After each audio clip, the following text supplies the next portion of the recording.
And each year when we come here, the track gets a little bit more worn, handling matters more, so it's like, how do you find the balance? Today on the Performance Racing Network, it's qualifying for the Auto Trader Echo Park Automotive 400 from Dover Motor Speedway.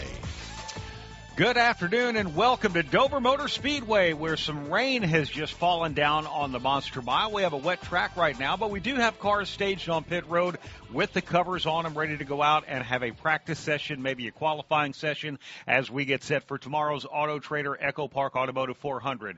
Brad Gilley alongside Mark Garrow here in the first state of Delaware, where this is the first time, Mark Garrow, that we have raced in July at Dover Motor Speedway since the inaugural race weekend at this track in 1969, where the king himself, Richard Petty, drove into victory lane.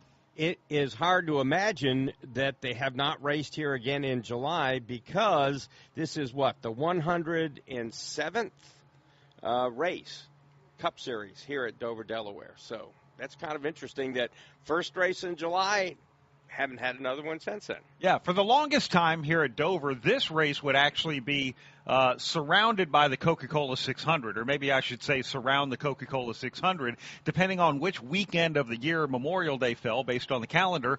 Dover would either be right before Charlotte or right after Charlotte. But now we get to race here in July. A lot of things actually happening here in the first state. Last night I had the opportunity, Mark, to go to the Delaware State Fair, which is about 30 miles down the road, and watch some a demolition derby, which was pretty exciting to see. The track is doing a lot. They're offering shuttle service down to the State Fair, down to Rehoboth Beach, and they brought the beach here to Delaware as well, which is a pretty cool thing to see. They have Miles the beach. They have Miles the monster, and now Miles has his own very unique beach out here at the Dover Motor Speedway.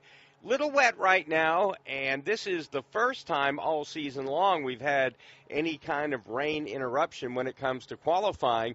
And we were rained out here in 2023, and that year it seemed like rain followed us all around. We had actually 4 races in which practicing, or rather qualifying, was canceled. And so this is the first time this year, so I guess we should consider ourselves lucky. It looks like the cloud cover, though, is now rising, and the weather's starting to clear. Yeah, and to be up front, NASCAR has not canceled anything yet. In fact, about an hour or so ago, they said we're not going to have 2 25-minute practice sessions where the Cup field will be divided into Group 1 and Group 2. We will have a singular 50-minute practice session and then go out and qualify at 2:40 this afternoon. Well, we're in a holding pattern right now, and we'll just be up front. It's not raining at Dover right now. That could change, and we'll have to wait and see, but we'll keep you posted here. But do want to let our local affiliates know that should practice and qualifying get completely canceled, we'll be back at 4 o'clock Eastern time for the Xfinity Series race. But right now, we're going to stay here at Dover, and let's hear from one of the drivers who hopes to tame this monster here this weekend, as we'll go down to the Infield Media Center and check in with Heather DeBow.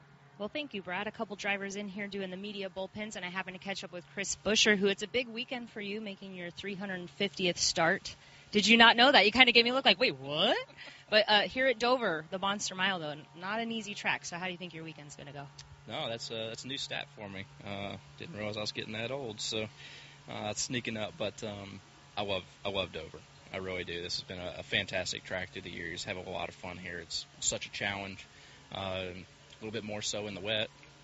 So hopefully we can get this thing dry and get on track. But, if not, our team's been working really hard. We've had a lot of fast race cars week in, week out. So excited to get on track with this Trimble Ford Mustang and see what it does. Obviously, the new tire here is a little bit unknown. We certainly like the practice to learn what that's going to do.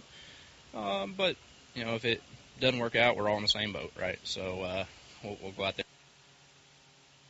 Nope, sounds like we might have lost the signal from Heather out there inside the media center here. But Chris brought up one thing, Mark, the new tire. This is the only track where Goodyear is going to use this tire, and it's new to everyone, and they would love to get some track time before tomorrow's 400-mile race. Certainly would. Chris, by the way, won the pole position here at Dover in 2022. His speed 160.149. As an example, last year Kyle Busch won the pole, though, at 162.191. So the speeds are up as they get the next-gen car kind of tuned into the Monster Mile. And what I found fascinating is that for Chris Buescher, that's the only pole in his entire career. So he's had one pole position, 349 races, and as Heather mentioned, this weekend he makes his 350th start. Well, let's go back down to Heather DeVoe.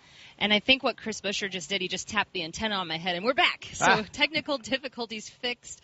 That's like a go-to for you there. It seemed like you immediately knew what to do, but we were talking about the challenges here at Dover. So for maybe our new listeners that aren't familiar with this racetrack, why is it such a monster? If you can kind of describe the feeling that you have inside the car and then just like what you have to do behind the wheel to be successful.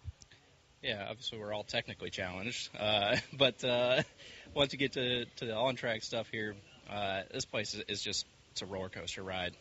It's really hard to get all the things right, and entering the corner, you just get that huge light feeling on entry, and then it just slams down the corner, and the rest of it is trying to put power down. The bumps in the 3 never get smoother. I don't know why it is. Bumps always just continuously get worse, but with that, you're always trying to figure out how to balance that versus ride quality versus heights and speed and what you can make there. The new tire here is an unknown, and we want to get on track and figure that out. So hopefully this thing gets rolling. I know we're right up against the clock and got an Xfinity race here today too. So we'll be watching everything if we're not on track ourselves. All right, well, that's Chris Buescher, who's hoping we get on track here shortly. But I got another driver walking by, and we'll go ahead and stop him, our friend that usually joins us in the booth for the Xfinity race. But today he's behind the number 9 for Junior Motorsports, Ross Chastain. Ross, thanks for joining us here in the media center as we have a little bit of a rain delay. But you're used to this because in Atlanta we had, a 7-hour lightning delay, it felt like? I can hear LB right now in the headset going, time to tap dance, boys and girls. It's it's quite the operation now, knowing behind the scenes what it takes to stay on air for that many hours like we did that night and what y'all are up against here. I remember you coming to us from the media center that night with a lot of drivers partway through the race, so a little different. We're all for Cup, no one's been on track yet. Xfinity's buttoned up until the race, so this is best case scenario for us here at the Monster Mile today. And, it was a good start to the day in the 9. Definitely happy with starting 5th. It's nice to have that extra seat time here, too, I would imagine. But this track for you, you've led 184 laps in the Cup Series, the most at any track. Why is Dover special for you, and why do you like this track, and how does it play into your driving style? It's special because it's where I got my first Cup start. The Office of Highway Safety with our Protect Your Melon and Use Your Melon campaign is what originally got me in the 15 car in the Cup Series with Jay Robinson. So it's something that I've never forgotten.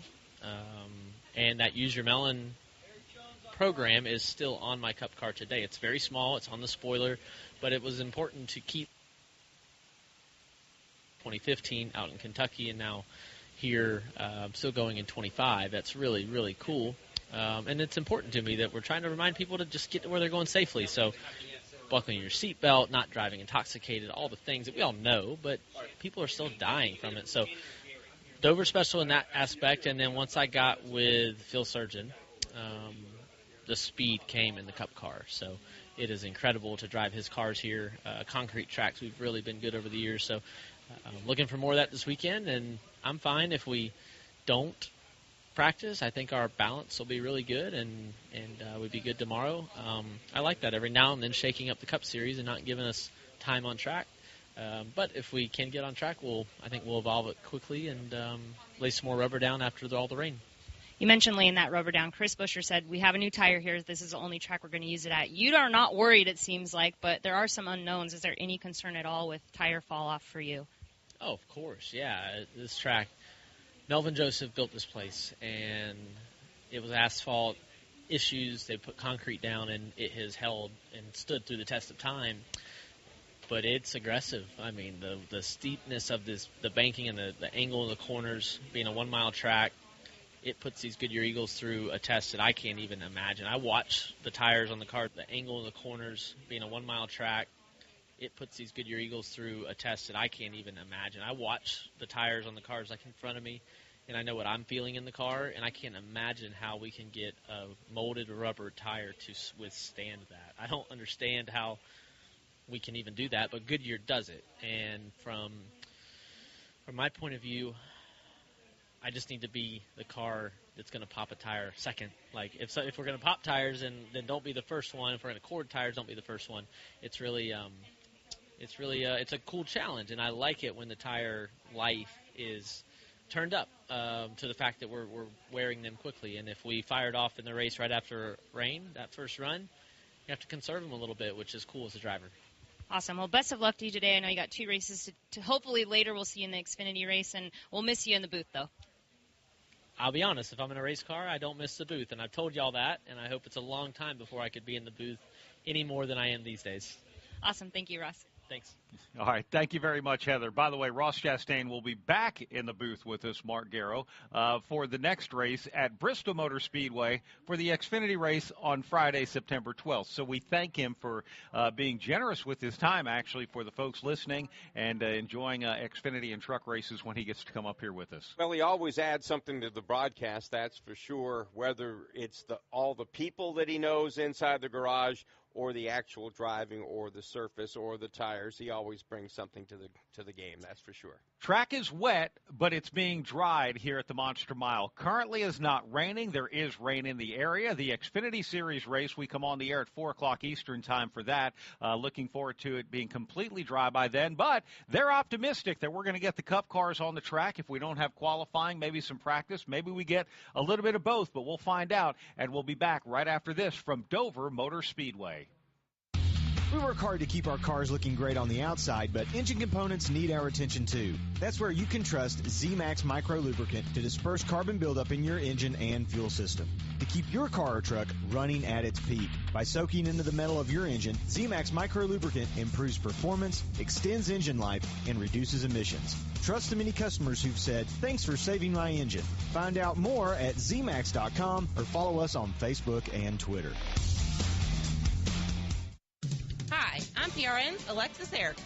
Want to listen to PRN anywhere you go? By downloading the PRN mobile app, you can listen to live race broadcasts and have on-demand access to your favorite shows like Fast Talk, Pit Reporters, Garage Pass, and PRN's At the Track. Download today to make sure you don't miss any of the action. Get the latest racing information at your fingertips with the PRN mobile app, available on Apple App Store and Google Play. Find more information at goprn.com. For 3 decades now, Racing Electronics has been the #1 choice for scanners, headsets, and all race communications needs. Racing Electronics provides the ultimate fan experience for the ultimate NASCAR fan. Stop by and see them in the vendor area to purchase yours today or learn more at racingelectronics.com. And when you're at the track, whether it is the Performance Racing Network, the Motor Racing Network, or the Indianapolis Motor Speedway Radio Network, you can catch your friends for the race broadcast at track with your Racing Electronics scanner on frequency 454.2000. That's 454.2000. From Dover Motor Speedway, this is PRN, the Performance Racing Network.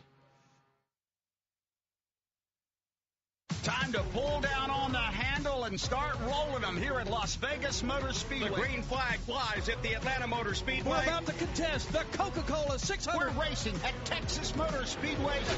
Now Keselowski goes way up the racetrack. Here comes Harrison Burton. He rockets to the lead. Trouble. Car goes around. It's Chris Buescher. Joey Logano battles to the outside. They come back to the start-finish line. Bubba Wallace looks inside. And now here's Byron. Takes a quick left to block him. They head back to 1. Here goes Ross Chastain. He's going to the bottom of the racetrack. Bubba goes up. Blaney hits the outside wall off of turn 2. Can Christopher Bell do anything with him? He gets down to the bottom of the racetrack. Briscoe dives to the bottom of the racetrack. Side by side. They get loose. They spin. Now Tyler Reddick does the 360. So does Briscoe. Heading into turn number 7 as he wraps it around. The crowd is cheering for Daniel Suarez here on this final lap. Allmendinger gets into Alex Bowman. Ross Chastain back out to the front for the final time.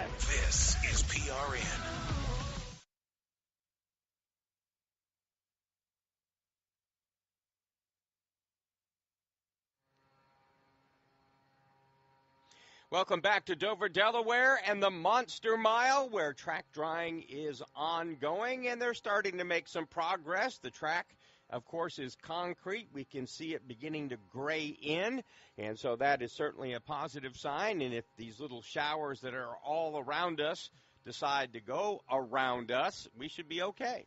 Mark, 20 minutes ago, I would have said, well, we're probably not going to be able to practice or qualify. Now, I'm pretty optimistic that the Cup cars are going to be on the track. All right, I want to brag on you here. Atlanta Motor Speedway, 32 drivers in the bracket challenge. Number 1 seed, Denny Hamlin. Number 32 seed, Ty Dillon. And you picked Ty Dillon to be the Cinderella upset story, and I thought, you know what? Whatever, that was just a random guess. You picked him to continue on the very next weekend at the Chicago Street Course. He did. You picked him to continue on last weekend at Sonoma Raceway. He did. Mark has been on board from the get-go.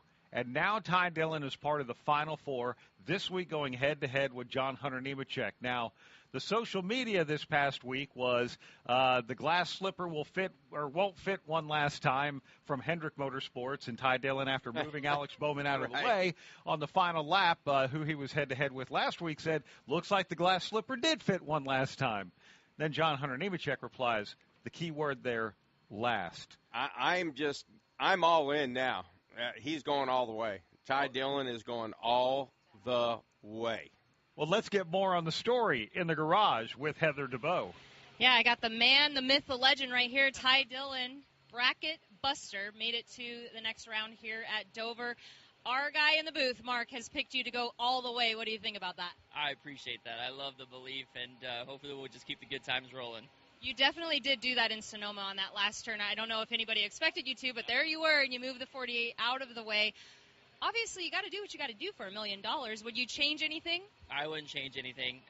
It wasn't for the win, but it was obviously to make it to the next round for $1 million. And I'm a huge sports fan, and I feel like as a sports fan and somebody who grew up playing sports, you look forward to those moments when the clock's ticking down. You got to make the big shot or score the goal or get in the end zone. And for me, that was kind of one of those moments. It was like, okay, it's right here in front of me, and I've got one lap to complete it. How am I going to do it? And it was just a lot of confidence and a lot of fun and excitement to be able to get past him, get him out of the way, and not do it in a way that was, absolutely ruthless and not matter and ruin his day, but enough to get the job done for us. So it was a lot of fun, and looking forward to what this week entails.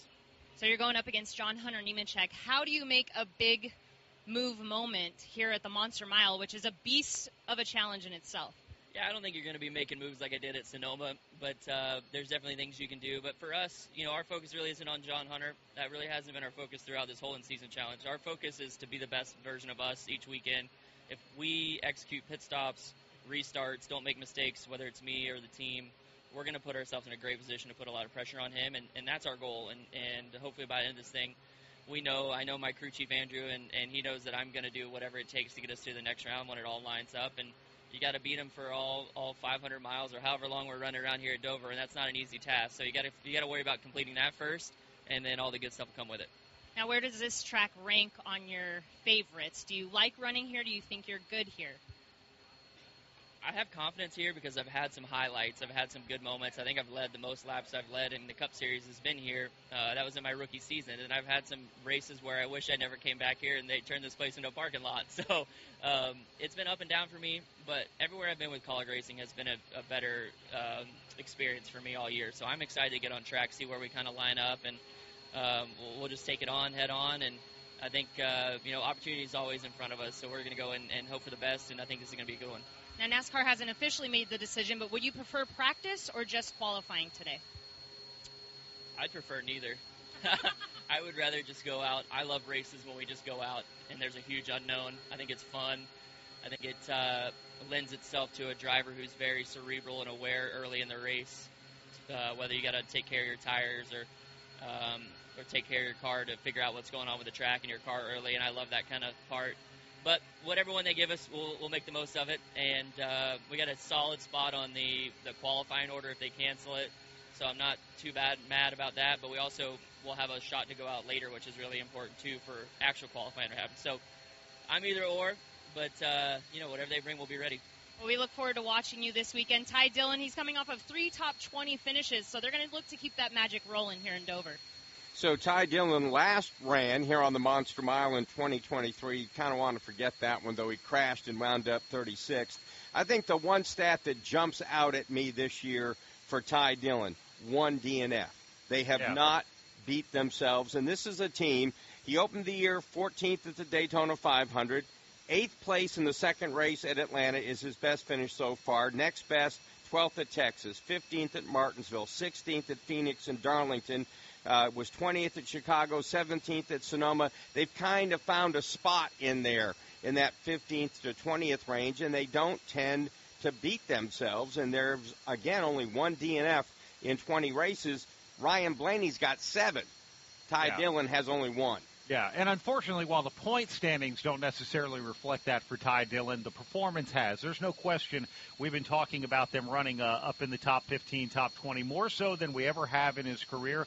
To his point, if qualifying gets rained out, they may practice the cars still. We'll have to wait and see what NASCAR decides upon.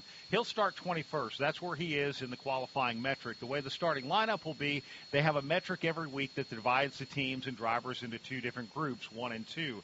That qualifying metric weighted a lot on where they performed last week and also weighted on where their car number is in the point standings. So Ty would start 21st. Chase Elliott, Chase Briscoe would be the 2 drivers starting on the front row. So a couple of chases up front. Chase Elliott won here at the Monster Mile 2 years ago, a next-gen win here at Dover. And I think that's really important, Mark, actually 3 years ago, to talk. It was Martin Truex Jr. 2 years ago, Chase Elliott 3 years ago, and last year it was Denny Hamlin. Let's go back to the garage with Heather DeBow with more on that bracket challenge. That's right. We're going to talk to John Hunter Nemechek, who's going up to Ty Dillon, who we just spoke with. He had nothing but good things to say about you. He's happy to be here and up against you. But how are you feeling going up against him here at Dover for this next round of the in-season challenge? Yeah, I think a lot of guys have counted Ty and his whole team out over the last few weeks. And he continues to put together solid runs, solid strategy, solid execution, and has been there at the end when it's mattered. And he's been able to advance to the Final Four. So I'm not counting him out. I'm not going to play that underdog card with him.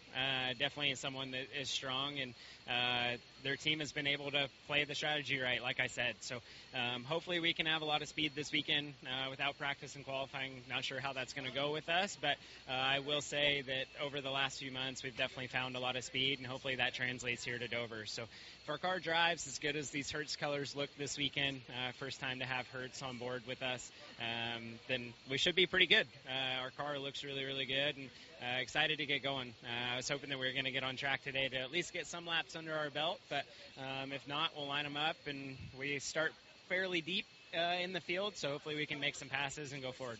Well, one thing Ty said is he will not be pulling a move on you like he did to Alex Bowman, so no need to worry about that. But you only have 3 starts here in the Cup Series at Dover. Do you feel like you have a good handle on this racetrack?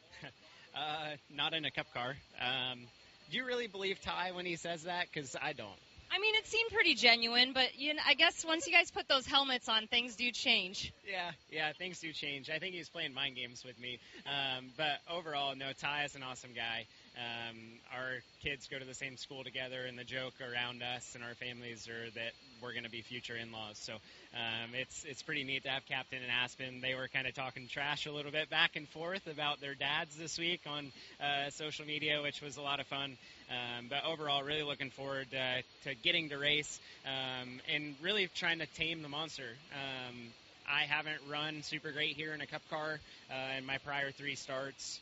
So definitely a lot of work has went into this week, a lot of information, a lot of studying, looking back at previous notes, trying to pick some other drivers' brains, and trying to figure out what's important in the Cup race. The Cup race here is way different than a truck race or an Xfinity race with how long the race is, how the track rubbers up, how you move around, search for grip, and things of that sort. So it's something that I definitely have to do a better job at from an execution side of things, and I think strategy is going to play a huge factor in tomorrow's race as well. Not knowing what this tire compound is going to do with the construction change with the right sides and a new left side is going to be interesting for us, not having laps on the racetrack with it. So I think that there's going to be a lot there, a lot of variables and a lot of unknowns going into tomorrow if we don't get out here on the racetrack today that we're going to have to kind of pay attention to and hopefully put ourselves in the best position possible to go out here and have a shot to win $1 million next week at Indy, but most of all, try and go win a race tomorrow at Dover. You mentioned a lot of things that you're going to be thinking about and some of the things that you picked people's brains about what's the number one thing John Hunter Nemechek needs to work on here for Dover. No mistakes. Go execute. All right, well, we're going to see him go execute in the race tomorrow. He's very bright, guys, in this Hertz colors. You can't miss him, bright yellow. And good luck if we do get out on track later. Thank you. I appreciate it. So John Hunter Nemechek started the in-season challenge with a 6th-place finish at Pocono. Nice. Right? Then was 26th at Atlanta, 15th at Chicago, 28th at Sonoma, and somehow has been able to advance. So he was very good in that opening race and then a little bit lucky the rest of the way. Yeah, look, at Atlanta where this thing kicked off, half the field was taken out in one wreck. And, in fact, all but 2 drivers who had won races this year were taken out in that one wreck. The only 2 drivers that had remained on the track were Shane Van Gisbergen and Kyle Larson, and Kyle Larson was out there with a somewhat crippled car. Van Gisbergen was running very well till he got caught up in something a little bit later on in the race. But Van Gisbergen wasn't a part of the bracket challenge because by the end of that last race leading into it, you had to be in the top 32 in points. And while he had won in Mexico City, well, by the time we got done with Michigan, he wasn't in the top 32. So 33rd? Was he 33rd, wasn't he? He was 33rd. When we went to Atlanta for that first race of the bracket challenge, he was not a part of it. And you got to think he might have advanced based on what he had done the last couple of weeks and been in contention for that $1 million prize. We're looking at the radar here at Dover. Right now it's not raining. There's rain around us, but I can tell you this, it's looking good. The track is actually starting to dry. We hope to get Cup cars on the track at some point here within the next 90 minutes or so. We'll come back with more from the Monster Mile right after this. Joey Logano here for Hunt Brothers Pizza, where you can choose from 10 toppings, all at no extra charge. In a hurry? Call ahead to place your order or grab a hunk of pizza on the go. Follow me on the track all season long and visit huntbrotherspizza.com to find your next pizza. By downloading the free PRN mobile app, you can listen to all of our live race broadcasts anywhere. You'll also have easy access to all of our award-winning studio shows. Get all the latest racing information at your fingertips with the PRN mobile app. The NASCAR playoffs return to New Hampshire Motor Speedway September 19th to 21st. This year, it's going to be wicked faster and wicked funner. 3 days of racing, camping, concerts, and fireworks. Grab your friends or make some new ones. And when the checkered flag drops, one driver takes home the giant lobster. Don't miss New England's biggest race weekend, the NASCAR playoffs, September 19th through 21st. Get your tickets now at nhms.com. In Las Vegas, pedal to the metal is all we know on or off the racetrack. Whether you're there for NASCAR, live music, incredible restaurants, or world-class entertainment, Vegas is the town that never slows down. With so many ways to play and so much to explore, Las Vegas encourages you to go all out. Head to visitlasvegas.com for more. From Dover Motor Speedway, this is PRN, the Performance Racing Network.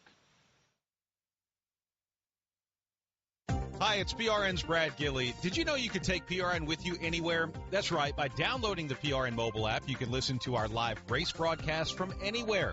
Make sure you don't miss a second of the action from the track. Download today for station listings and on-demand access to your favorite studio shows like Fast Talk, The Pit Reporters, or Garage Pass. Get all the latest racing information at your fingertips with the PRN mobile app. Available in the Apple App Store and on Google Play.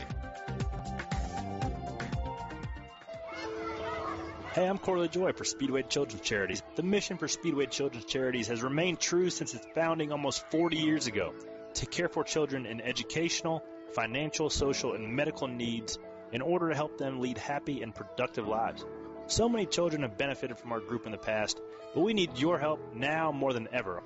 There's so much we can do when we all join together, so let's start today. Visit speedwaycharities.org to learn more. I thank you in advance for your help.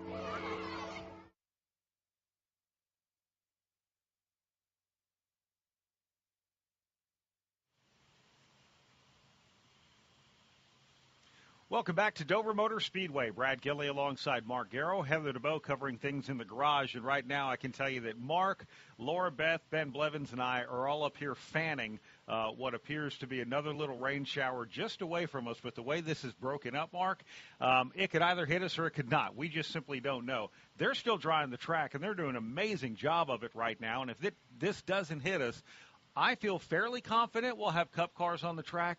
Regardless, I feel fairly confident that our Xfinity Series race, which we go on the air at 4 o'clock Eastern time for that, is going to be okay. So I look forward to that. I feel better about the Xfinity race. I'm not feeling so good about, even getting a practice in for the Cup cars, but I think we are going to be in good shape for the Xfinity race. So if we got to pick one or the other, I'll take the race. I will take that as well. Let's pause 10 seconds for station identification. This is PRN, the Performance Racing Network.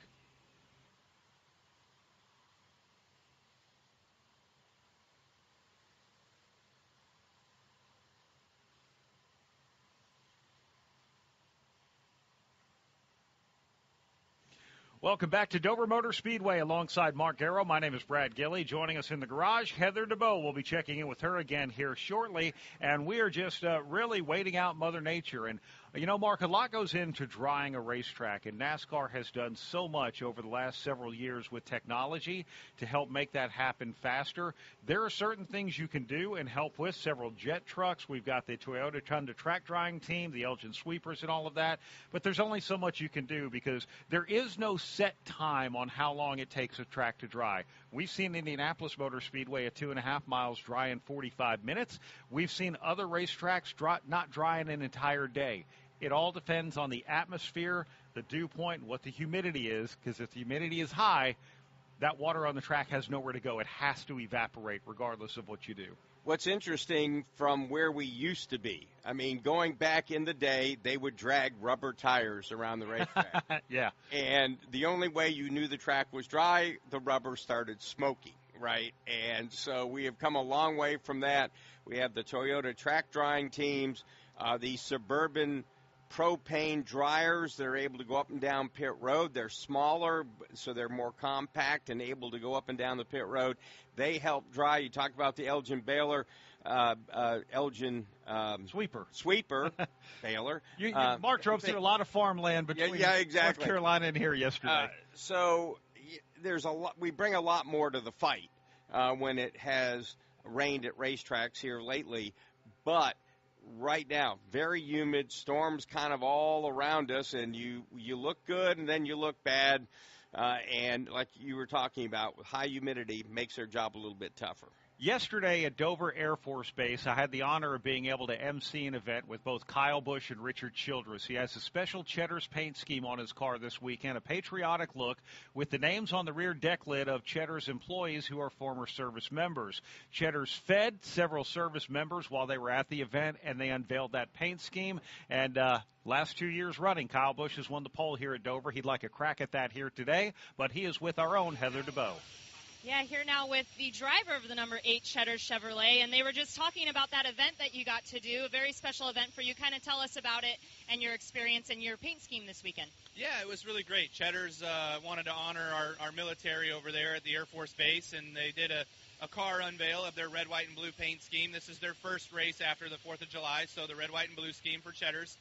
And they also had 67 names of veterans that work at Cheddar's on the back deck lid of the race car, so they're honoring them as well. And so just a nod to our military and the 4th of July and everything else. And so we appreciate everyone there at Dover as well as across the world who go out there and fight and help protect our freedoms and give us the opportunity to go do what we love to do every Sunday.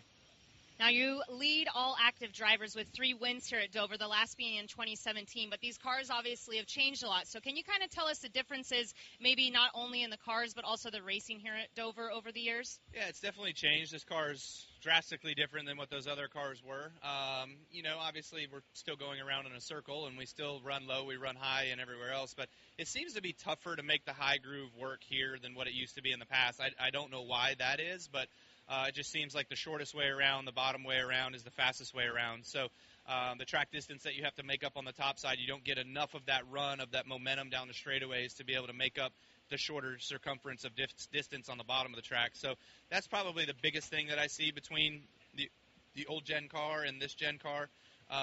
But last year we had a great car, and we ran up front most of the day. We had good top 3 speed, and I think we got a 4th out of the day. So hopefully this time around with our Cheddar Chevrolet, we can find the same speed and get a good finish. You mentioned running the bottom of the track versus the top. Do you have a preferred line here?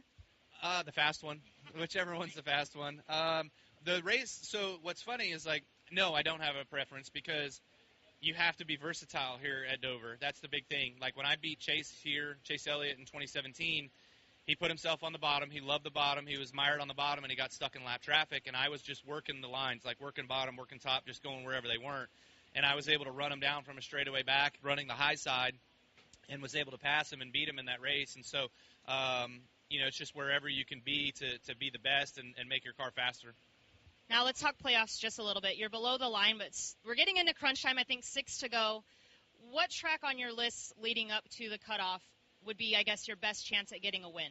Man, I don't know. I mean, Dover here, we ran good last year. Indy, we were fast last year. I think we were capable of a third for sure. I'm trying to think what else is left. Iowa, we tested at Iowa, but that place was treacherous when we tested there, so that was sketchy for sure.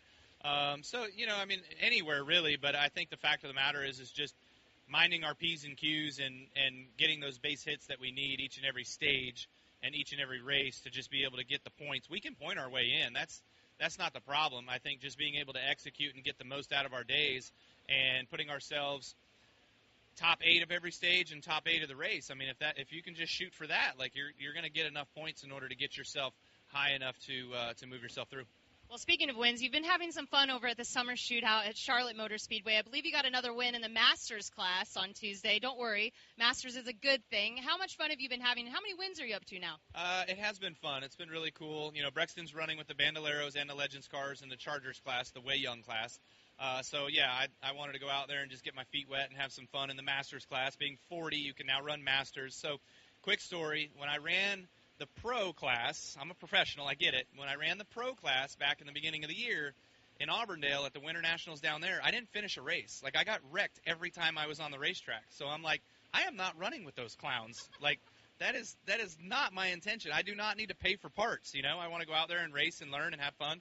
And so I run with the Masters now at the summer shootout, and we respect the hell out of each other. I mean, yeah, there's a couple guys that want to rough it up a little, but it's all for good fun, and we take care of each other. And I've come out of there, knock on wood, with my car in one piece every single time. So speaking of that win total, yes, 5 of 7 I think I've won, or 5 of 8 maybe. I can't remember, but 5.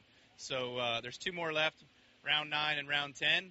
Hopefully I can get a couple more, and I've got a hell of a lot more summer shootout trophies than Shane Van Giesbergen does. So he wants me to come play in the pro class, and I'm like, no, man, you can have it. How many fenders have you tore off? How many toe links have you tore off? How many grills have you needed? So I'm happy with my stuff in one piece. It's kind of like how you said which preferred line do you want is the fast one. So which class do you want? The one you're not going to get wrecked in. That's it. Yeah, I don't trust me. I don't need to go race against the fastest group of guys out there. Yeah, that might make me better, but I'm past that, man. I'm over 40, so I'm good with what I'm doing, just having fun. All right, that's Kyle Busch, the Masters class, 5-time winner in the summer shootout. I love it. And it's Tuesday nights at Charlotte Motor Speedway. As he mentioned, a couple more weeks left. Shane Van Gisbergen is out there doing it. Scott McLaughlin with the IndyCar Series, also a fellow former Australian Supercars driver and champion. And Bubba Wallace. Bubba Wallace, I was going to say, yeah. Yeah. It's such a fun thing. And I can say this from someone who's been on the other end of selling those bumpers and fenders and all of that, having run the series in Texas for a couple of years, Mark. I appreciated those people who were out there wrecking guys like Kyle Busch and all of that. Chris Buescher came up through our program. Brennan Poole came up through our program. James Buescher, a former Truck Series champion. So you were paid on commission? That's why you were happy? Or No, I wasn't paid on commission, but we sold a whole lot of bumpers, that's for sure. I tell you what, that kind of racing is so good when it comes to being a training ground. When you have more motor than tire. Yeah. That will teach you how to be a race car driver. It really will. And because this is exactly what these guys are facing up here with the Xfinity and the Cup Series. They've got a lot of motor, not a lot of tire. Yeah, and the current Legends cars, these are on a 1,300cc Yamaha motorcycle engine. They have a sequential shifter like a motorcycle shifter, but similar to what a Cup car has right now.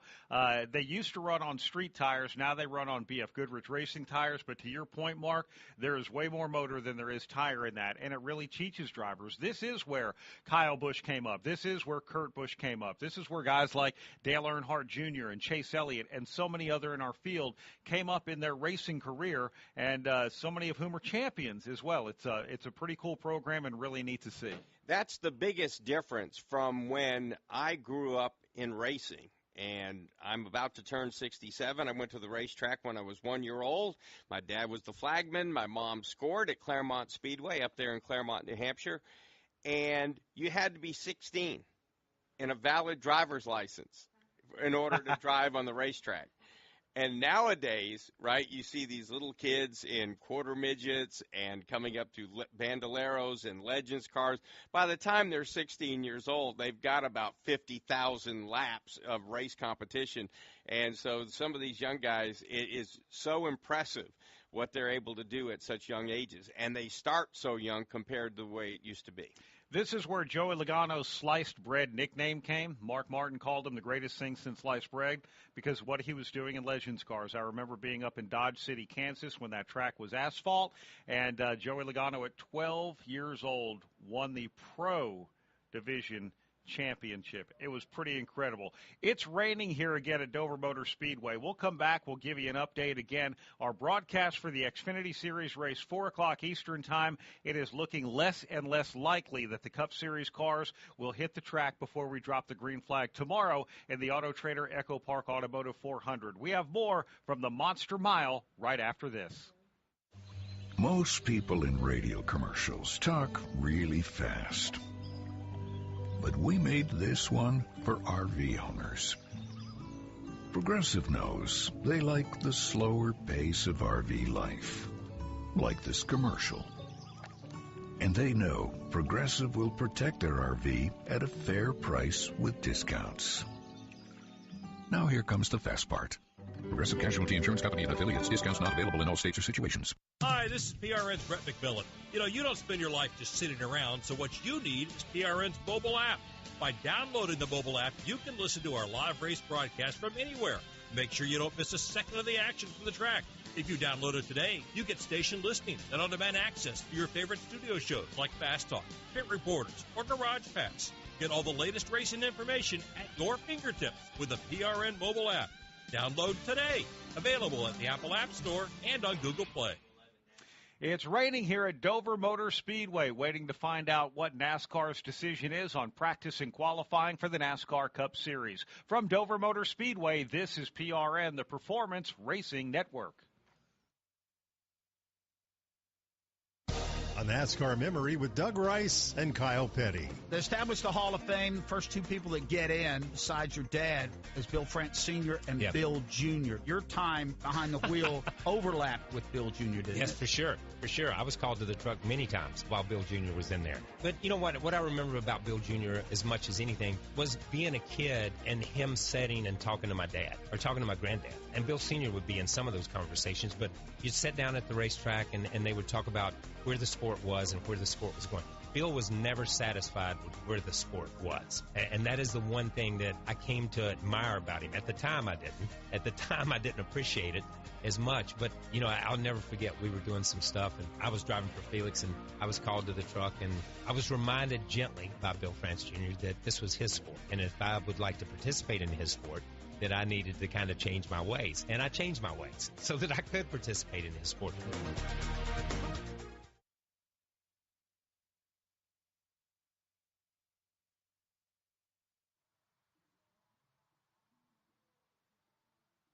Welcome back to Dover Motor Speedway, where Mother Nature is watering the grass here, Mark. See, I'm positive. If you're out there at Miles Beach, well, you can be on the beach and you can feel like you're actually in the ocean because you're getting wet. Look, and you can build a better sandcastle.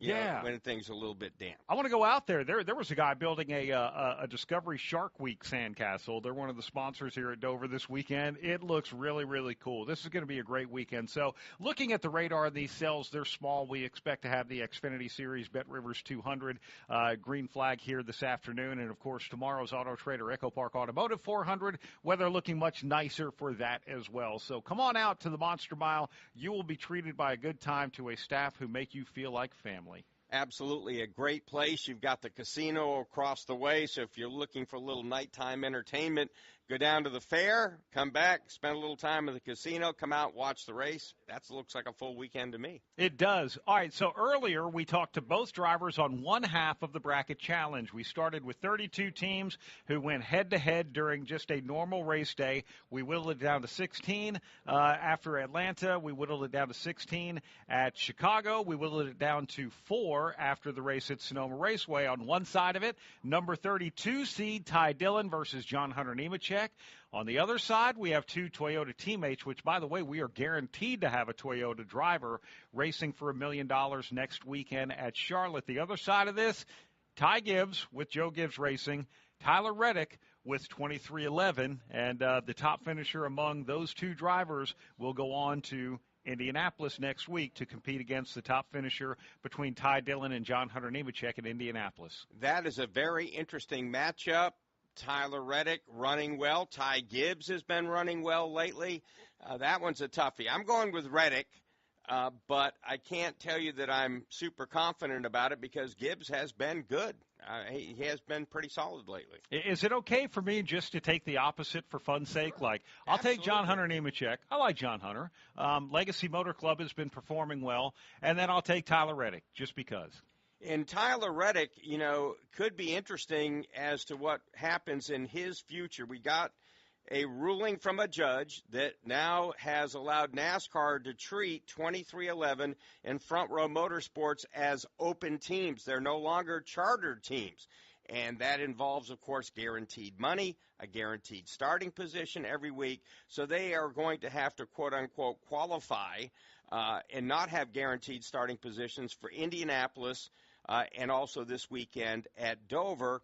One of the reporters in the infield media center, Denny Hamlin, was down there just a little while ago. He asked Hamlin if he was worried, of course, Denny, co-owner at 2311, if Tyler Reddick could be lured away from the team due to a clause in Reddick's contract that says 2311 must provide him with a chartered entry.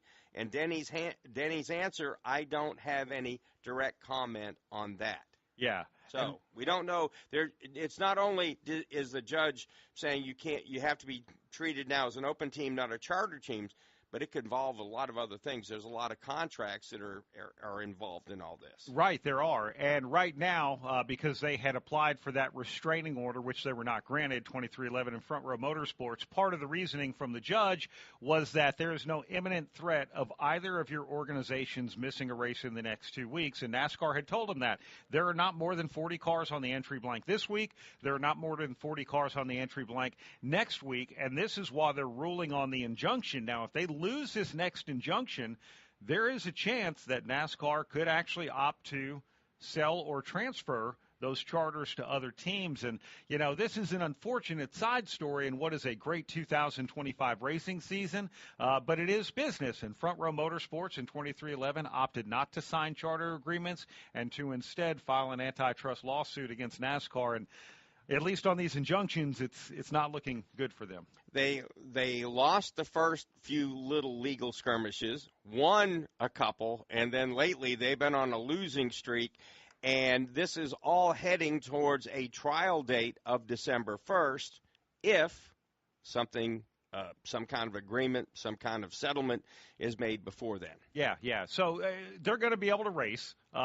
When it comes to what they get paid for those races, reports say it's about a third of what they would make as a chartered team. So a lot of different things happening. And again, an unfortunate side story in what has been a great racing story this year with very compelling storylines all along the way. And, you know, one of the most recent we talked about, Shane Van Gisbergen, I think we went from like, oh, wow, he won a race to, my gosh, we're tired of hearing his name because he keeps winning.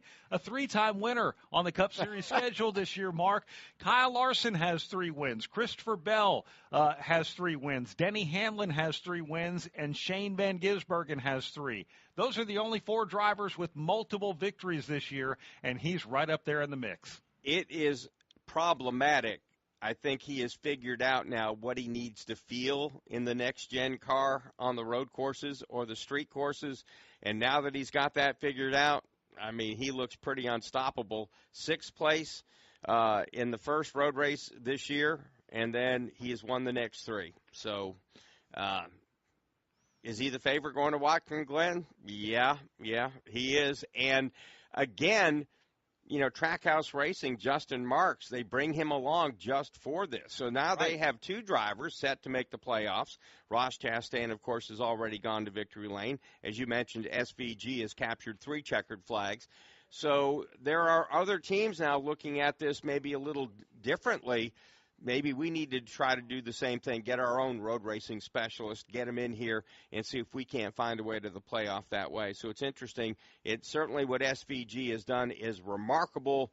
He is certainly one of the best ever to road race in NASCAR Cup Series history, and he has done it in a very short period of time. He has. Look, all I know is if I'm a ticket buyer, I'm thinking 2 races if I'm watching this storyline. Watkins Glen to see if he can win 4 in a row, and I'm buying tickets for the Roval. Because if Shane Van Gisbergen and Stephen Doran as crew chief and that entire 88 team at Trackhouse, if they can just hit the base hits, they're going to go into the playoffs with a fair amount of playoffs bonus points. So if they can just keep their nose clean in the first 3 races, they can advance to the round of 8, or round of 12 rather. We end the round of 12 at the Roval. Like, I want to be there to see this storyline come to fruition and see if it continues to upset the apple cart. Could you imagine Shane Van Gisbergen potentially, you know, we kick off the round of 8 at Las Vegas Motor Speedway. Then we go to Talladega. He's been a really good speedway racer. A lot of them are. But he's, you know, when it comes to ovals, and then Martinsville, could you imagine, and road racers are historically good at Martinsville, if we're talking about the potential of a Shane Van Gisbergen making the championship round, I know that's a lofty deal. That's why I want tickets for the Roval to see if he can make it to the round of 8. That is certainly not on a lot of people's bingo card, but as you're talking about, the way things line up, if he is somehow in the mix going to the Roval, he will be very, very difficult to deal with, and Shane is certainly improving on the oval tracks, and he's got a long way to go. He'll tell you that, but they are making progress, so it'll certainly be interesting to see. Watching the TNT broadcast right now showing a special on Rex White, and we have lost our Hall of Famer, Rex White. He has passed away this week, and Rex was at the racetrack a lot, especially at Atlanta Motor Speedway, and he was a very unique individual and certainly, you know, somebody that, you know, was a natural to make the Hall of Fame as a former champion. 95 years old, and certainly has done a lot in this sport, and will definitely be missed. And we're absolutely thinking about Rex and his family today, but also sharing in the good memories of what he did with a very accomplished career. We'll come back to Dover Motor Speedway with more right after this. From fueling NASCAR champions on the track for over 20 years to innovating 94 octane, the highest octane on the market. Performance is what Sunoco does. All Sunoco fuel at the pump meets the same top-tier standards as the fuel used in NASCAR. From the track to your tank, you can trust Sunoco to help your vehicle perform at its peak. Welcome to the land of the free, where we pledge allegiance to the flag, salute racing's rich history, and raise a drink to the new gladiators who dare take on the last great Coliseum. The Bass Pro Shops Night Race NASCAR Playoff Weekend returns to Bristol Motor Speedway September 11th through the 13th. Get a weekend package and a camping spot and make it a weekend to remember. It's not just a night race, it's Bristol, baby. From Dover Motor Speedway, this is PRN, the Performance Racing Network. Hi, I'm Ryan Blaney, a third-generation race car driver. And we dedicate a lot of our time to going as fast as possible. But when my grandpa was diagnosed with Alzheimer's, it was a very unexpected bump in the road for us. It's important to notice if older family members are acting differently, experiencing problems with their memory, or having trouble with routine tasks. Early detection of Alzheimer's can give your family time to explore support services, make a plan for the future, and access available treatments. If you or your family are noticing changes, it could be Alzheimer's. Talk about seeing a doctor together. Here's Christopher Bell. My Toyota Camry TRD race car isn't cheap to build and prepare. I have a pit crew that maintains and fixes my equipment. I have a spotter high above the track watching my back, talking me through turns and potential dangers on the track. I physically train to handle the stress of driving. And I have software helping my crew chief and engineers make the right strategy calls. And with all this, I never take my eyes off the road, and neither should you. One distraction can change everything in one instant.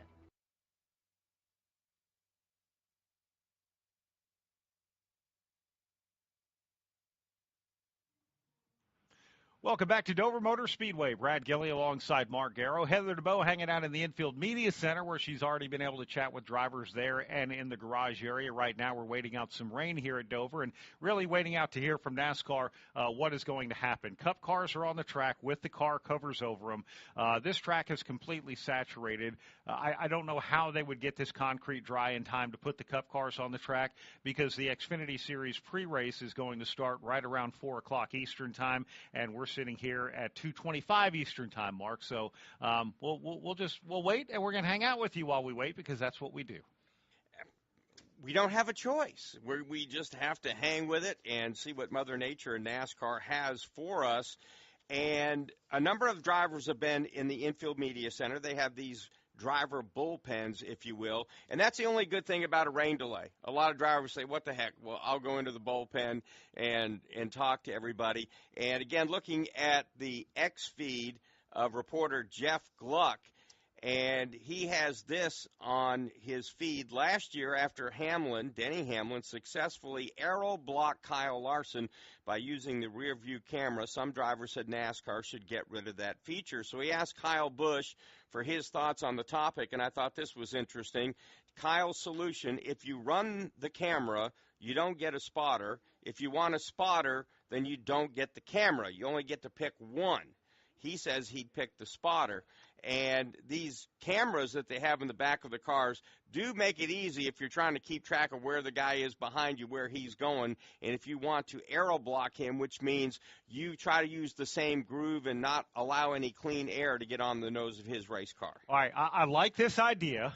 There's part of it that doesn't work. But, Mark, I am not a why we can't person. I'm a how we can. You have to have a spotter because you have to have them for safety first and foremost.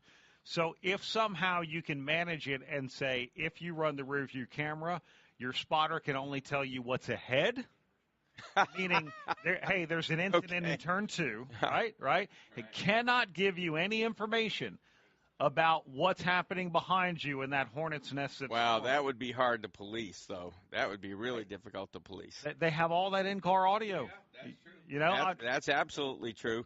You know, I think besides that, one of the things that I absolutely dead set against is all this SMT data being available to everyone. So if somebody's really good, like SVG on the road courses, you get to watch his throttle, his brake pressure. You have all the information, where he's going in the corner. I mean, it gives you everything you need to become a copycat. Yeah. And I'm of the belief that if Kyle Busch has figured out something, or Denny Hamlin, or SVG, or anyone else has found a trick way of getting around a racetrack and they have something that gives them a clear-cut advantage, you shouldn't have to turn it over to everybody so they can watch it and try to copy it. And from a competitive side, I'm right there with you. Although it is funny that all the drivers have said, we can look at everything SVG does. We still can't do it, but, you know, just because of the way they've grown up. But it's that same SMT data that whether we're in the grandstands and listening to PRN and MRN and watching the race on the big screen where it gives you graphics, whether you're at home and you're watching on a side screen, whether it's a computer, an iPad, or a tablet, or you're watching the television broadcast, all of those things that have now enhanced the way we watch, from, you know, throttle traces and all of these different things, that is the SMT data. So if the teams don't get it, we don't get it anymore either, because if they put it out for us, believe me, the teams are going to find a way, which is why they actually have it shared amongst all the teams, because they had found a way to be able to get into that data and have it. So one of the things that really makes it great for us, sort of lifts the veil on the mystery of what they didn't know before, but now they do. But I remember asking Kevin Harvick about this one time, and this is this is right after COVID, I think, when he won 9 races in 2020 with crew chief Rodney Childers, and I said, how do you feel about them getting all of that data and everything else? And this is where people come into play. He said, yeah, but they don't have Rodney Childers as a crew chief. And I thought that was the best answer that anyone could have given. And whether it was Joey Logano saying, yeah, they don't have Paul Wolfe as a crew chief, to Chase Elliott, they don't have Alan Gustafson, whomever it was, I thought that was the best answer. There is still a human factor in this. There is a reason why Denny Hamlin continues to win races like he has for 20 years, while Joey Logano continues to win races like he has for 559 starts and counting so far. The elite drivers continue to be elite under any circumstance. That's true, but again, I'm a little bit old school on that. When Kevin Harvick had everybody covered at Atlanta, yes, the way he ran that racetrack, that's something I'd want to keep in my pocket. I really would. And he had that thing figured out. Of course, that was back in the older configuration, the older asphalt. But again, it is so interesting how literally, you can sit down. If you study hard enough, if you work hard enough, you can get close. And again, as you talked about, everybody joking, they watch SVG, they see when he puts the brakes on, they see when he gets on the gas, all the different things, and they still can't, get in the same zip code with him. Eventually, I got to believe that they'll figure out a way. Again, the elite drivers will find a way to get close. The demoralizing thing for a lot of drivers last week, and for most of us who handicapped it, was, okay, we get the Chicago street course. We're still new at that. He's grown up. He's done a lot of street racing with walls on both sides, knows how to manage that. Hey, Mexico City, that was new to all of us. He is truly the world-class road racer that we have in our series. But Sonoma, we've been going to Sonoma since 1989. We know Sonoma. We've run hundreds of laps around that track. That gap is going to shrink, if not all but go away. It didn't. And Shane Van Gisbergen was still good. And look, right now, the only one who's straight up beat him head-to-head, because Van Gisbergen led a lot of laps at COTA before getting into an incident, was Chris Buescher last year at Watkins Glen. Yeah, Chris Buescher, then Connor Zilic in the Xfinity Series race at Sonoma as well. But they are few and far between those opportunities. I felt bad for Chase Briscoe last week at Sonoma. He had the road race of his life. I mean, he ran a great race, and all he did was stare at the back bumper of SVG just about the entire time. And sometimes it was right up close. Sometimes it wasn't. He made it interesting on the restarts. He certainly crowded. He tried to out-muscle SVG a little bit without going over the line. I thought Briscoe had a fantastic race, and all he got to do was stare at SVG's back bumper the whole time. It made me think of a story I heard years ago, and I'm not a big golf aficionado, but we all know these names. And the story is talking about a young golfer who's a prodigy, who's going to be the next Jack Nicklaus, so on and so forth. I think this young golfer comes out of Arizona State. He plays left-handed, so on and so forth. His name's Phil Mickelson, and he was going to be and was all of that and more. But just as he comes in, here comes Tiger Woods. And, Phil Mickelson was going to be the guy, that, like I said, was the next top of golf. And, again, he was. But Tiger Woods obviously was playing on a different level from a lot of people. And that was Chase Briscoe last week. Had everything perfect, except there was just someone one notch better.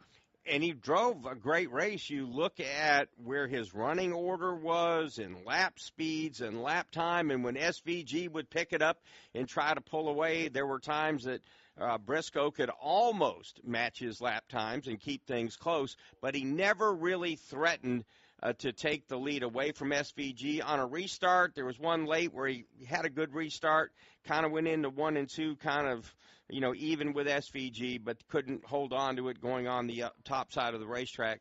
So I just felt bad for Chase Briscoe. I'm sure that in some ways he's ecstatic with the way he ran, and in probably equal parts. He's also so disappointed that they could have a good car like that and basically get his head handed to him on a platter. Yeah, just to give you a little description of what we're seeing here at Dover, we've had rain come and go. It's currently not raining right now, or if it is, it's actually coming down very, very light. Looking at the roof here next to us, I don't see any drops. We're starting to see teams pull their equipment off of pit road. We have not received official word from NASCAR at this point as to what the actual amendment to the schedule is and if practice and qualifying are canceled. I'm fairly confident in saying it looks like we might be there, but as soon as we get official word, or until we get official word, we're going to stay here and let you know what's happening from the racetrack, because there is a lot to talk about. Well, in a few moments, all that's going to be left out there on pit road are the cars, because Right. everything else is being taken back to the garage area. They're taking tires back. They're taking their mini war wagons that they have for practice. They're taking them back as well, and I just don't see how this is going to happen. There's a lot of standing water on pit road as well, both on the pit lane and then on the other side of the wall where the crews will have to operate. That is certainly going to be problematic as well. Yeah, for sure. So we'll let you know. But the Xfinity broadcast today at 4 o'clock, Taylor Gray is on the pole today for the NASCAR Xfinity Series race, Mark. And the story for Taylor Gray of the weekend, his car failed pre-race, pre-qualifying inspection twice. They had a crew member ejected. They lose their pit selection for Indianapolis Motor Speedway. And if you're wondering why for Indy, why not for Dover, that's the way it works. You're qualifying the week prior dictates your pit selection for the following week. But then Taylor Gray goes and takes that Toyota Supra and puts it on the pole for Joe Gibbs Racing. He'll be joined on the outside by Nick Sanchez. Just wants to make it a little bit more interesting. His second pole position here in 2025 and his first here on the Monster Mile. Nick Sanchez, the winner at Atlanta, is on the outside of row one. Connor Zilic, our winner last week at Sonoma, third. Brandon Jones, of course, has won this year. He is fourth. Ross Chastain, Eric Almirola, a pair of veterans in row number three. Justin Allgaier, William Sawalich in row number four, and then Harrison Burton, Jeb Burton in row number five. So they kept the cousins there together in qualifying for that Xfinity Series race, the Bet Rivers 200. I love it, and it's going to be a lot of fun. All right, we just heard the official word that practice and qualifying for the NASCAR Cup Series has been canceled. So the first time they are going to see the track is going to be tomorrow when we come on the air at 1 o'clock Eastern time for the Auto Trader Echo Park Automotive 400. We'll let you know what the starting lineup is going to be here in just a moment. I do want to pass along to our local affiliates, and we've also contacted you or your station manager via email. We'll turn it back over to you at 2:45 Eastern time. So here in about 10 minutes, and then we'll be back at 4 o'clock Eastern time for today's Bet Rivers 200 NASCAR Xfinity Series race. So, two chases. We'll start on the front row tomorrow, Mark, here at Dover Motor Speedway. Chase Elliott will be on the pole. Chase Briscoe will start second. In row number two, it'll be Christopher Bell and Tyler Reddick. William Byron and Shane Van Gisbergen will be in row number three. Row number four will be Micah McDowell and Joey Logano. Ty Gibbs and Kyle Busch are going to round out the top 10. And these are all set by the metric based on prior performance last week versus as well as points positions this week. So for Kyle Busch, we talked with him. A top 10 starting spot there in that Cheddar's patriotic paint scheme Chevrolet, which is going to be a good thing. And beyond him, RFK's got a good starting spot as well, Mark. Absolutely. So I'm trying.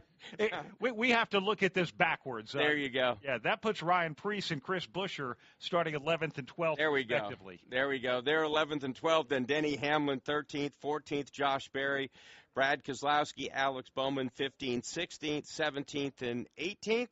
Going to be A.J. Allmendinger, Daniel Suarez. 19th will be Ross Chastain. Justin Haley will start 20th. Ty Dillon, who's going for that bracket challenge, he's going to start 21st. Bubba Wallace, 22nd. 23rd will be Austin Dillon. Todd Gilliland, 24th. 25th, Kyle Larson. Austin Cindric, 26th. 27th, Eric Jones. John Hunter Nemechek, 28th. 29th, Cole Custer. And 30th will be Zane Smith. Way down there in 31st, Ryan Blaney after his 7th DNF of the season. 32nd, Riley Herbst. Carson Hocevar, 33rd. 34th, Ricky Stenhouse Jr. Then Cody Ware, 35th. 36th, Noah Gragson. 37th, J.J. Yeley. All right, so let's analyze the starting lineup. Chase Elliott won here 3 years ago now. He won the first race of the next-gen car here at Dover Motor Speedway. We've already seen him in victory lane with his big win earlier this year, and certainly looking forward to another big win after he got that Atlanta victory. And Chase Briscoe joining him on the front row. For those drivers, and then Christopher Bell starting in third, they've already won this year. Their goal, win more, collect playoff points, advance your way up. Chase Elliott has 2 goals here, Mark. He's second in the point standings, 14 behind his teammate, William Byron, who is going to start fifth. For Chase Elliott, they have a way to make up ground in a lot of ways. Playoff points, which you earn by winning stages, and then race points, which you earn by finishing high in stages and finishing high in the race.